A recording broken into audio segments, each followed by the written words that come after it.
back to my channel, or if you're new here, welcome.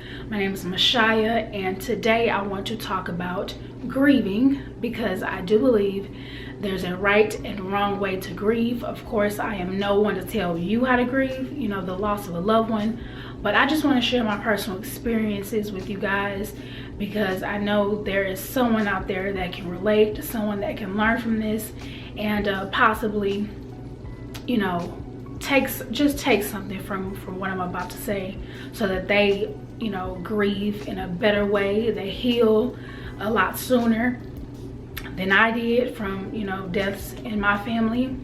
So yeah, let's go ahead and get right into it. The two losses that I want to touch on today is the loss of my little sister and the loss of my grandmother. My little sister, she was stillborn September 25th, 2000. And at that time, I was 5 years old. So I was old enough to know what had happened. And of course, I remember what happened. But it really didn't register, I feel like, as it should have.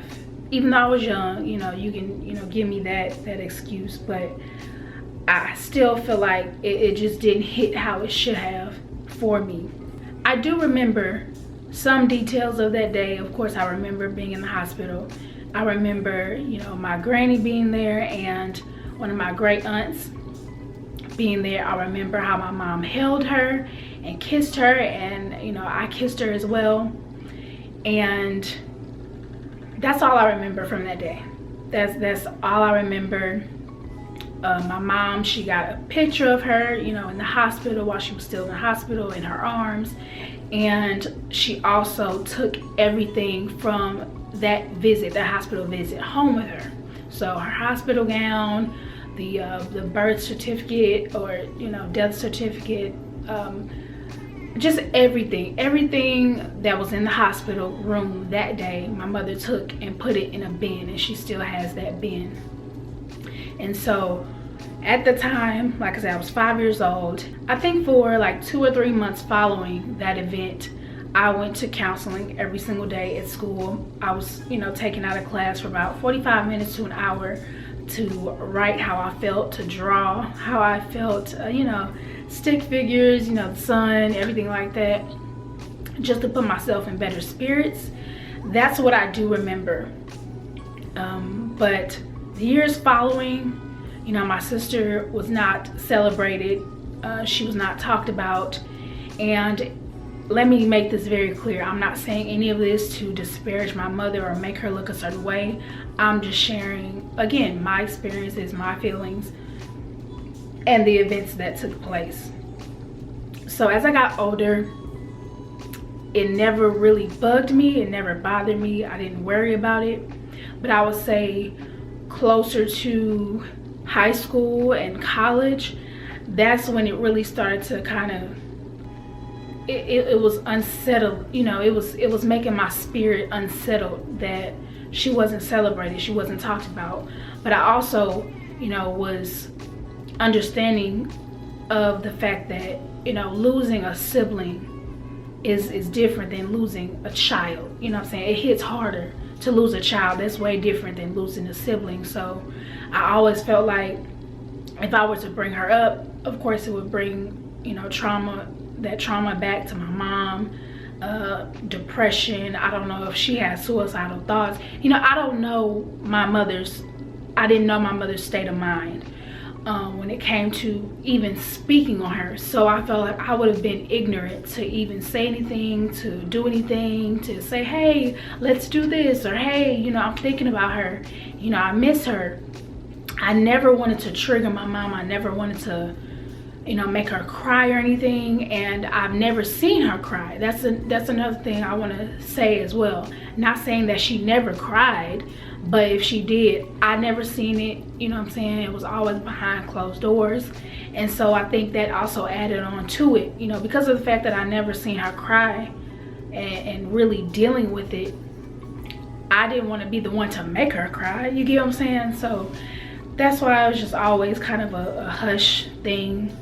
My mother always kept a picture of her hanging up somewhere Always, every apartment we were in, you know, or house that we were in, she always kept a picture of her up, you know, so it wasn't like she was just, you know, tossed to the side or anything like that, but it's just verbally speaking on it, doing anything to celebrate, going out of our way. It was never done. And so it was September 25th, 2020, that I decided, you know, I want to see her. I want to feel her presence, her spirit. I want to talk to her, right? So I went to her gravesite, and I don't know if I told my mother this, or I don't know if she knows this already, because I do remember asking her where she was buried at, because I forgot. So I remember asking her, but I don't know if, you know, it clicked for my mom that I was going to see her, or if it just went over her head. But I asked my mother, you know, where she was buried at. I got there, and when I say it hit me like a ton of bricks, it hit me like a freight train, because 20 years had gone by and I had not spoken word of her. I had not celebrated her, and it truly hit me. I was at the gravesite for at least 3 hours. I was just sitting there, laying there, crying, pouring my heart out, asking her for forgiveness, asking God for forgiveness, because I truly felt like I wronged her. You know, it's like, it was as if I never held her, I never touched her, I never kissed her, never seen her with my own 2 eyes, and I truly felt bad. After that, when I left, after, like I said, the 3 hours, I prayed and I asked God to give me something. I said, God, give me something. Give me a vision, give me an idea, give me something so I can see my sister every day, so I can feel her presence, her love, and so that she knows she's also loved, you know. Give me something. And that's when God gave me my business. I named it after her. I named my business Alex Emil. Her name is Alexandria Emil. That's her first name and her first middle name. I'm not gonna say her full name, but she has a beautiful name, and so that's why I decided to name my business after her. Also because that's what I asked God for. Give me something to where I see it, you know, I see her every day, and I do with my business. And whew, yeah, that's I'm sharing that with you guys because to go that long without speaking word of her, without honoring her, without showing love to her, paying respect, all of that, you know, it hit me when I finally did. And I know there are people out there right now that are probably facing death in that way. They're facing the loss of a loved one that way because they think that it's the best way to act as if it never happened. And I'm telling you, it's not. I'm telling you, it's not the best way at all. You know, it's okay to cry, it's okay to get it out your system whenever you feel it, but do not do what I did, which is wait 20 years to say, hey, you know, I love you, I see you, you know, I hear you, whatever. Don't wait that long to finally acknowledge the truth, face the truth, and deal with the truth that this person is no longer here. This person is gone forever. Okay, now moving on to the next loss, you know, death in the family that affected me so much. That's the loss of my grandmother, my dad's mom. She passed away February 5th of this year, 2023. And I was arguably closer to her than I was my own parents. And I know that's a really big statement to make, but it's the truth. You know, growing up, I was over at her house every single weekend. Do you hear me? Every single weekend I was spending with my grandmother. I was over there. I had my own room, I had cable, I had, you know, a fresh hot meal every meal, breakfast, lunch, dinner. I was watching my cartoons. I was watching SpongeBob, Rocket Power, Disney Channel. You know, she would always bring me apples, Granny Smith apples. She'd cut them up in a special way. And you know, we would go shopping all the time. We always go to the square. If you live in Fairview Heights, or you know, you in the surrounding area, then you know what the square is. You know what the square is. Every single weekend, even when we didn't intend to go, we went. You know, she would come in my room and I'm watching TV and she'd be like, you want to go shopping? So I had a special bond, a very close bond with my grandmother. My grandmother was there for me through everything. When I say everything, I'm talking grandparents' day, you know, spelling bees, band practice, you know, band performance, band competitions, concerts, whatever, you name it, my grandmother was there. She did not miss a beat at all in my life, and I'm grateful for her, and I'm thankful for her, and I'm thankful for that, you know, her being present each and every time that she could. She never made an excuse or a reason why she couldn't come and show up for me. This death, it hit me because, first of all, how I found out, I woke up to, you know, a missed call, a voicemail, and a text message from my dad. And I didn't listen to the voicemail, but I saw the text message and it said, you know, call me as soon as you can, it's important. My father has never, ever, ever, ever in life texted me anything like that, so I already knew. And that might sound bad to some people, for my mind to just go straight to that, but like I said, I just knew because my dad has never texted me nothing like that. And so I got up, I got ready to, you know, still go to the gym, because I'm like, you know, if this is what's happening, I don't want to be in this apartment. You know what I'm saying? It was like 3 o'clock in the morning. I don't want to wake anybody else up, you know, screaming, hollering. You know, I don't know how I'm going to react when he break the news.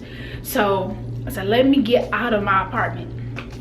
So I still got ready, went to the gym. I sat in the parking lot because I got there early, and I called him, and that's when he explained, you know, she passed and how she passed.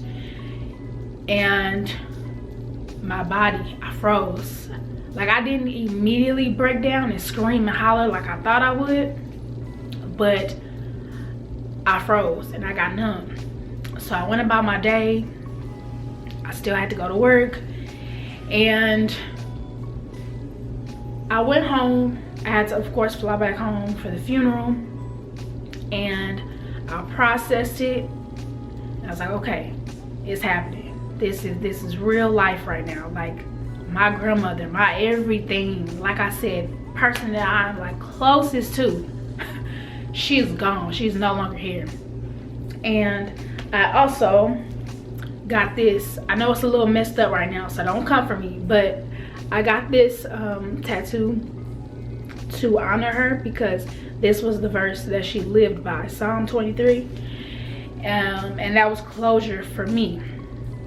It was closure for me. And it's funny because after I got this tattoo, I kind of wish that I got it before, so that I could see her reaction. Like, of course she would have been mad because it's a tattoo, but she would have been smiling knowing that I got this for her. But back to the point. When I got back home, I sat and I watched the video. You know how, you know, they play a video of the person that passes away. I watched that and I sat with it and I cried. I bawled my eyes out because I thought to myself, I don't want to deal with this death the same way I dealt with my little sister. I refuse to do that, because it's only gonna hurt me another 20 years from now, right? It's only gonna hurt me. It's gonna hit 10 times harder if I process this death the same way that I did my little sister. And no, not gonna happen. So when I felt like, you know, I miss her, I want to see her, I watched that video, I cried my eyes out, and then, you know, I go about my day. And I also never forget, when I came back home, just a few days after I came back home, I'll, you know, continue to go to the gym. And you know how someone's lotion or perfume or cologne or something can either hit you, like slap you in the face, or it can like sneak up on you. I was on a treadmill and this woman, she came on the treadmill next to me. This woman, she came on the treadmill next to me because of course the gym was packed at that time.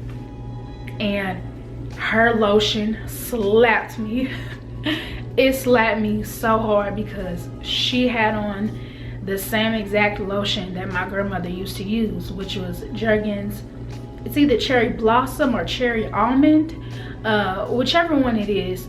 That's the only lotion that my grandmother used her entire life, like as long as I've known her, like, you know, as long as I've been on this earth. That's the only lotion that she used. And I could not help but to get off the treadmill and run to my locker, crying, hollering. I'm bawling my eyes out because I just didn't expect, you know, a memory of her to hit me.